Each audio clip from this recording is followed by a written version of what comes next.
How many of you are basketball fans? Maybe you used to play basketball, maybe you still do. Some of you maybe still watch basketball games today. Basketball was a big part of my teenage years growing up. Even today, I think there are a lot of basketball players that idols or inspirations to you, to me, to us. In the 90s, there were some obviously very famous names. Larry Bird, there's Magic Johnson. But for me, really, and for a lot of people out there, in the 90s, there really was just one person. In my opinion, I think he's the greatest basketball player of all time. The greatest there was and the greatest there ever will be. I don't personally think there will ever be anybody quite like him again, and his name is Michael Jordan. Now, some of you would know he recently released a documentary about his last season with the Chicago Bulls, and it's called The Last Dance. I've watched it. In one of the episodes, he talked about something really interesting, and that's what I want to talk about today.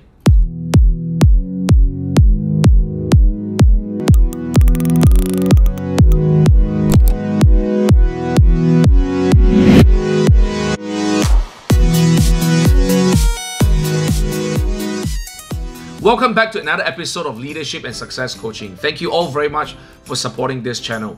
If you have not subscribed yet and you like what you're watching, this is the time to do it now. And remember to click on the bell icon so you do not miss out on future new video releases. And if you like what you're watching, remember to smash the like button. It will really help the YouTube algorithm to grow this channel, and of course share this with people that you care about and you think it will benefit from the content of this video.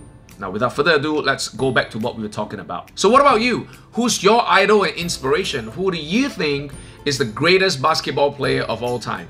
Write their names down in the comment section below. I look forward to seeing different names and having a debate about it. And those of you who have watched this documentary, The Last Dance, let me know what you think. Perhaps write down which part of it you like the most in the comment section below. I look forward to having a discussion with you guys. For the true basketball fans, you would know that before the 1990s, Chicago Bulls were literally a nobody. They couldn't win anything before Michael Jordan came into the team. And then in the 1980-something, he was drafted into the Chicago Bulls. In one of the episodes, he talked about him being a rookie, quite a new member on the team. There was a game, one of the nights at the hotels. So he went to look for the seniors, right? You know, he was looking to say, hey, you know, maybe hang out and see what they were all doing. So he went to knock on different rooms. Knock, knock.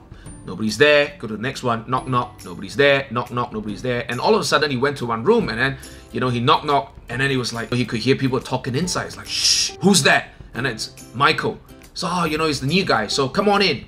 And then when Michael comes in, he tells the story of him seeing quite a sight, right? It was literally the old days of partying and a culture of just not really how professional players would conduct themselves. So there were people smoking weed, there were people doing drugs, there were people drinking, and obviously, you know, with the girls and the ladies. And so he was there and he was like, well, I'm not into part of this. But one thing that he said, which really synchronized with me, and I listened to that and I was like, man, that made so much sense. And he said, look, I could have stayed. If people came in and saw me with this group, even though I was not necessarily participating in it, but just by the fact that I'm being here, I'm a part of that. And so, no, I don't want a piece of that. That's really not my thing. So he went back to his room to just get some rest, sleep, and be ready for the next day. Now, you know, for me, that scene, that statement in itself really underlined for me who Michael Jordan is and his legacy, his reputation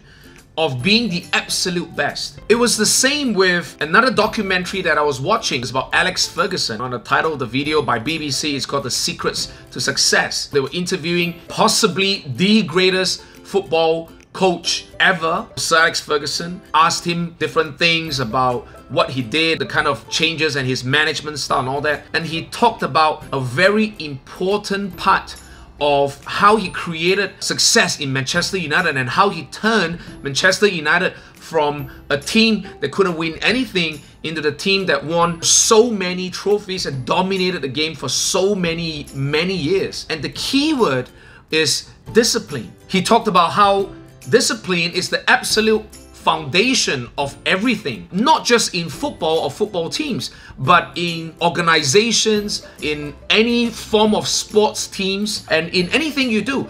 If you don't have discipline, you can't build anything on it. So you think about Michael Jordan, at a time where what he saw with the seniors was the norm. Socializing with the girls, partying, drinking, smoking weed. Like that was the norm. That was what everybody was doing. And he could easily have been a part of that. He doesn't need to go very deep into it. He could just have a bit of this, have a bit of that, just get along, right? But he chose to be different. He chose to say, nah, you know, this is not my thing. I'm out of that. Now, I've talked about discipline in one of my previous videos. It's a part of a 3-part series. If you've not watched that video and you want to go check it out, or the entire series, click on the link above and you can go check out that video straight away. Now, here's what I want you guys to do. Think about what happened at that time. What do you think everybody else was thinking about Michael? What do you think were their opinions or thoughts or comments when Michael, being the newbie, being the rookie on the team, being the only one who was like, nah, this is really not for me, not my thing, thanks very much. But everybody else was in on it. What do you think they were all saying? What do you think they were all thinking? I remember my time 15, 17, 18 years ago when I was starting out to build my business. As a 20-year-old, there are things that 20-year-olds do. They go out, they have a good life, they enjoy, they party, they socialize. And you know, I wanted to do that too, but I knew what was important to me. I knew I had to be serious about building my business. I knew I had to dedicate a lot of time and energy into what to me was way more important, which is the future success of my career, my business. Sure, I want to hang out. Sure, I want to party. Sure, I want to go play some football and basketball. But for me, my business came first. And I know that if I were to do those things, I wouldn't have the focus or energy or the mental strength to dedicate and perform at the level that I needed to be. And it was the same thing, not just when I started building the business, even when my business was up and running, and in my first, I'd say even my first 10 years of building my business, I applied the same philosophy and mental attitude and to some extent sacrifice. While people were like, hey, you know, let's go party, let's go hang out, and let's go this and let's go that. I'm like, not now, or not yet, or not this weekend.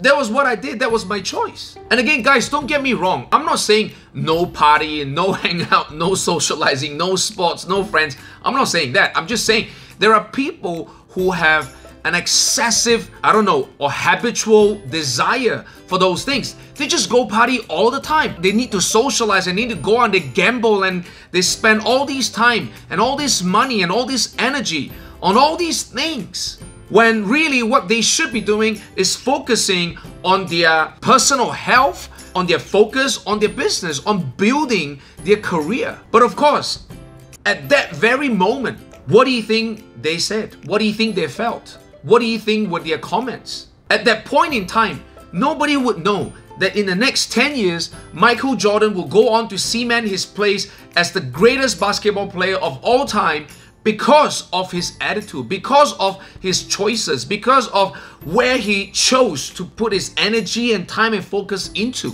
And now when we look back in time, we know the very people who were crazy about these parties, this socializing, this gambling, this drugs and all these things, these are the people, now that we look back in time, we can see are the people who failed. These were the people who couldn't win championships, and these were the people who couldn't build successful businesses. These were the people who had issues with this and that, and you know, had money issues and gambling issues and personal issues. And the people who decided to focus their time and energy on honing their skills and craft were the ones who became legends, were the ones who built successful businesses, were the ones who built empires. So guys, what is the moral of the story? I'm gonna give you some time. I'm gonna slow this down, give you some time. Write in the comment section below. What do you think is the moral story? Before I go into, you know, my view, my opinion, what do you think is the moral of the story? My opinion is this. The moral of the story, obviously, the keyword discipline. Discipline is the foundation of everything. It's the foundation of successful people, successful teams, successful organizations.